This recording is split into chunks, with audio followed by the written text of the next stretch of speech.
દાહોદ જિલ્લાના સિંગવડ તાલુકામાં આધાર કાર્ડની કામગીરી માટે સિંગવડ તાલુકામાં એક કીટ હોવાથી અઠવાડિયા 10 દિવસે નંબર આવતો હોવાથી જનતાને મુશ્કેલીનો સામનો કરવો પડી રહ્યો છે। પ્રાપ્ત માહિતી અનુસાર દાહોદ જિલ્લાના સિંગવડ તાલુકાના તાલુકા પંચાયત કચેરી ખાતે ઘણા સમયથી આધાર કાર્ડની કામગીરી માટે સિંગવડ તાલુકામાં એક કીટ હોવાથી જનતાને મુશ્કેલીનો સામનો કરવો પડી રહ્યો છે અને સવારથી સાંજ સુધી લોકો ભૂખ્યા અને તરસ્યા આધાર કાર્ડની કામગીરી માટે બેસી રહેતા હોય છે। સિંગવડ તાલુકા પંચાયત કચેરી ખાતે ત્યારે આમ આદમી પાર્ટીના ગુજરાતના સંગઠન મંત્રી નરેશભાઈ પી બારિયા, આમ આદમી પાર્ટીના જિલ્લા પ્રમુખ રાકેશભાઈ બારિયા, રાજુભાઈ કટ્ટારા અને પ્રવીણભાઈ ડામોર અને ઓબીસી યુવા માર્ચ પ્રમુખ મહિપતસિંહ અને તેમની ટીમ દ્વારા આકસ્મિક મુલાકાત લીધી।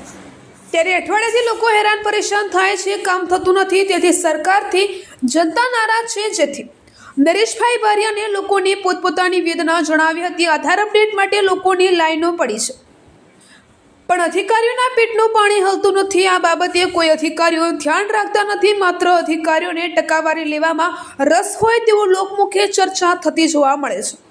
નરેગા યોજનાની ઓફિસની ખુરશીઓ ખાલી જોવા મળી હતી અને એપીઓ ઓપરેટરો, GRSM અધિકારીઓ કંટારાની પાલનીવાળા ડુંગરા બાજુ ટકાવારી લઈને વહીવટ કરતા હોય છે તેવી લોકમુખી ચર્ચા થતી જોવા મળે છે। Reporter Sureshbhai S Makwana, Gujarat bureau chief. આજ રોજ સિંગવડ તાલુકા પંચાયત કચેરીએ અમે મુલાકાત અર્થે ગયા હતા ટીડીઓ સાહેબની કચેરીમાં। ત્યારે ઉપર જતા જે બીજા માળે કેવાયસી થઈ રહેલું છે આધાર કાર્ડનું, ત્યાં ભારે ભીડ થઈ રહી છે અને ત્યાં લોકોએ અમને ખૂબ એમની વેદના સંભળાવી। અમુક લોકો અઠવાડિયાથી ધક્કા ખાય છે, અમુક 3 દિવસથી, અમુક 1 દિવસથી સતત ત્યાં બેસી પણ રહે છે, છતાંય આધાર કાર્ડ અપડેટ થતા નથી અને એક જ જણ કર્મચારી હોવાથી એ પણ બરાબર જવાબ આપતો નથી। તો તમામ લોકો સિંગવડ તાલુકાના હેરાન થઈ રહ્યા છે।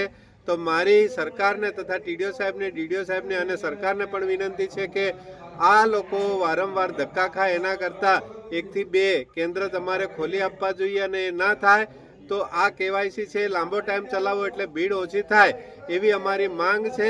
અને જો આવી જ રીતે ભીડ એકઠી થશે તો અમે તમારી કચેરીએ ધરણા બેસવા માટે પણ તૈયાર છે।